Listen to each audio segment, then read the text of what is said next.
One of the most toxic and regressive concepts within the Black community is the whole idea of the black card. The black card is an imaginary card or a social construct, if you will, often used to judge or measure someone's realness or how well they fit in with certain cultural norms and expectations within the Black community. But ultimately, all it really serves to do is discourage individuality, as it enforces a narrow and oftentimes stereotypical definition of what it means to be Black. Now, I've seen countless times Black folks try to revoke each other's black cards for the dumbest reasons, and I've had practically thousands of people in my comment sections talk about how they've had peers within the community take away their black cards or question their blackness because of interests of theirs or the way they may speak or what have you. Now, a lot of Black folks, especially the youth, don't really know how to deal with or handle somebody trying to strip them of their own identity, so they may fold or start to question themselves and try to prove their blackness to their peers by living up to narrow, harmful, and negative stereotypes. Now, I just want you to know that if you are Black, you never need to prove your blackness to anybody, and never let anybody try to tell you otherwise, because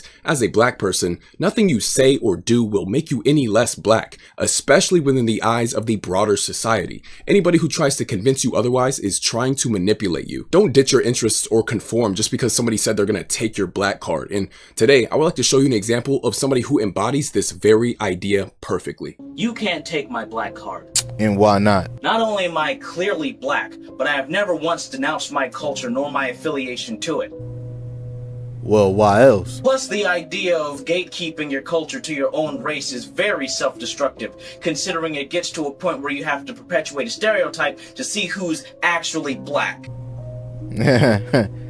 That's all you got? It is also counterintuitive to the movement. You know who your enemy is, and yet you attack your own people.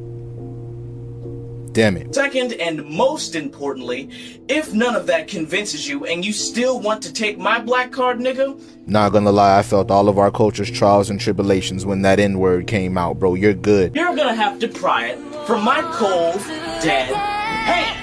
Oh, we need to leave this Black man alone. So just because this man has particular interests and may speak in an articulate manner, this automatically means he's not Black. Because for some reason, a large portion of the Black community has either convinced themselves or have allowed themselves to be convinced that having unique interests, being articulate, and conducting yourself in a civilized manner makes you closer to being white than to being Black. Now, I've said this countless times on the channel, and I will say it again. Blackness is not a mindset, it is a skin color. If a Black man likes anime, he is still Black. If a Black man is a Republican, he is still Black. If a Black man watches hockey, he is still Black. If a Black man does anything that isn't the norm within the Black community, he is still Black. Blackness is not defined by one's actions or interests. I mean, don't y'all think it's funny how the Black community is the only community with an imaginary racial identity card? You don't see Hispanic folks taking each other's Hispanic cards or Asian folks taking each other's Asian cards. I mean, that's some shit only we do. It's stupid and childish, and all it really does is create division amongst ourselves and establishes a system of control.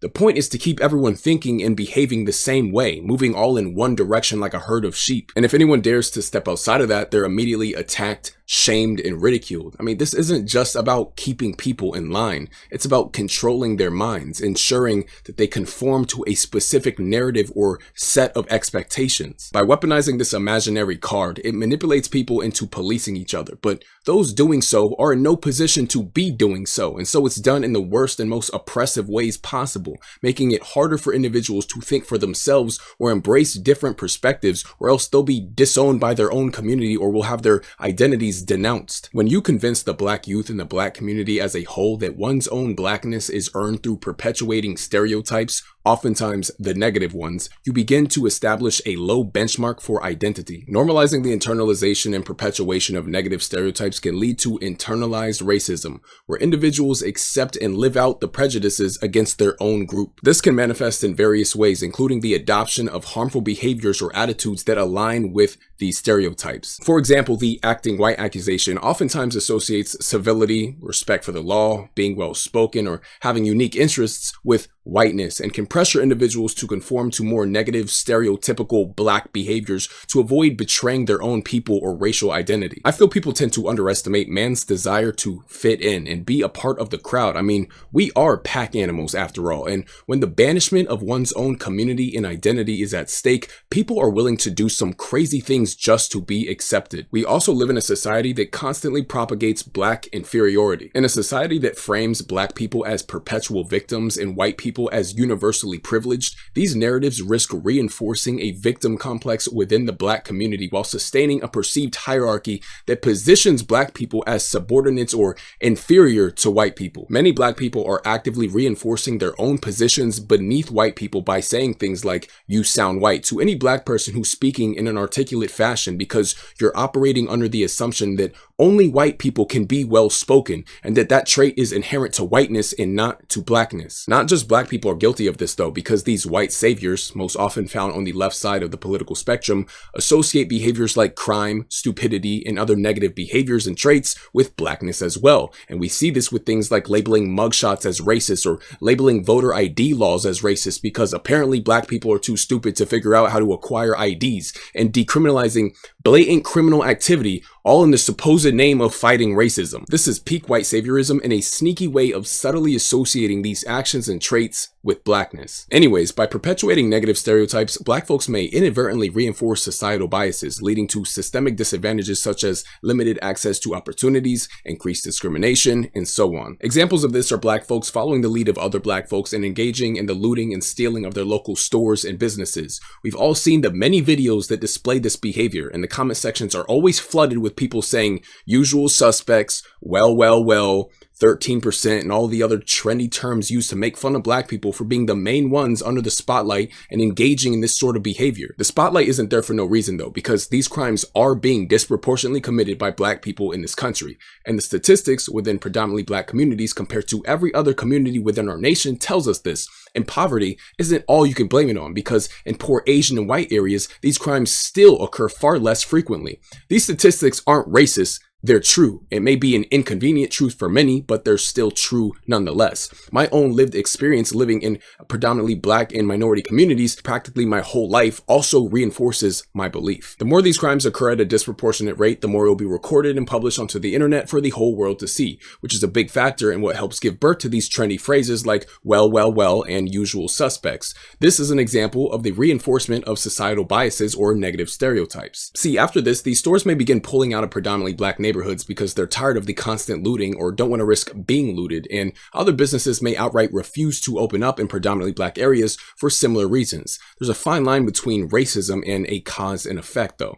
This isn't racism. This is an expected and understandable reaction of a business recognizing a common pattern and being proactive in avoiding the high statistical likelihood of potential damages. People tend to forget that these businesses are not obligated to you. Their primary function is to make a profit, and if you're expecting them to open up in an area with a high amount of looting and crime and operate at a loss all out of the kindness of their hearts, then that is not happening. That is not a realistic perspective. Respect the businesses and they won't pull out. Destroy them and they'll leave. It's really that simple. Anyways, this is an example of limited access to opportunities, as now not only are the job opportunities offered by those businesses gone, but the opportunity to be a customer of that business is also gone, which makes it more difficult to do things such as shop for groceries and so on. And now the few stores that may actually remain open in the area need bulletproof glass, cameras everywhere, merchandise locked behind windowed shelves, etc., which leads to the discrimination part. And the cause of this string of effects isn't just racism, as some may falsely like to portray in order to dodge all accountability. Ultimately, it is up to the black community to challenge and redefine the standards by which black identity is measured. Now, one thing I'd like to address is his point about who our community's true adversaries are.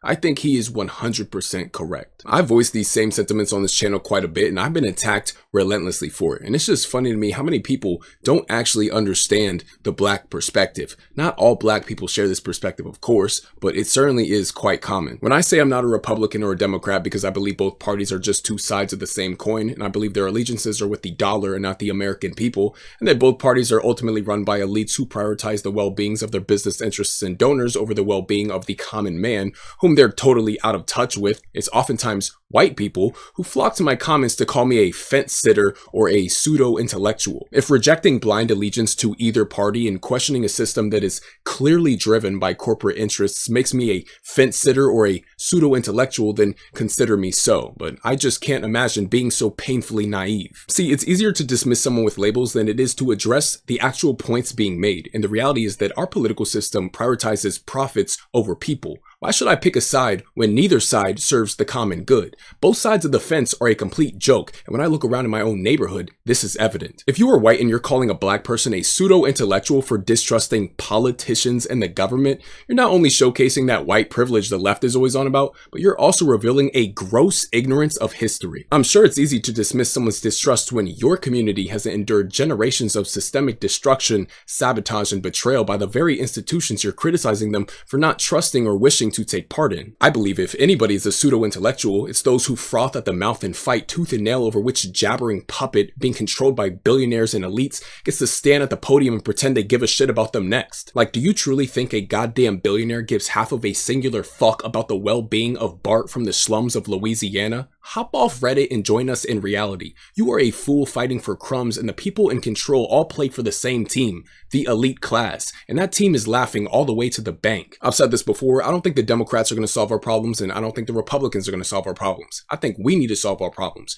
We need to stop looking for saviors and save our damn selves, because when you look at our communities, we are tearing each other apart. Our communities are in shambles. Black on black crime is through the roof. Black crime in general is through the roof. And the representatives of our community are awful. Black excellence has turned into black degeneracy, and we need to lock the fuck in. There should be no reason a black man gets praised for rapping about killing other black folks and selling drugs that destroy his community, but a black man who likes to read books in his free time gets his black card taken. This shit is ass backwards.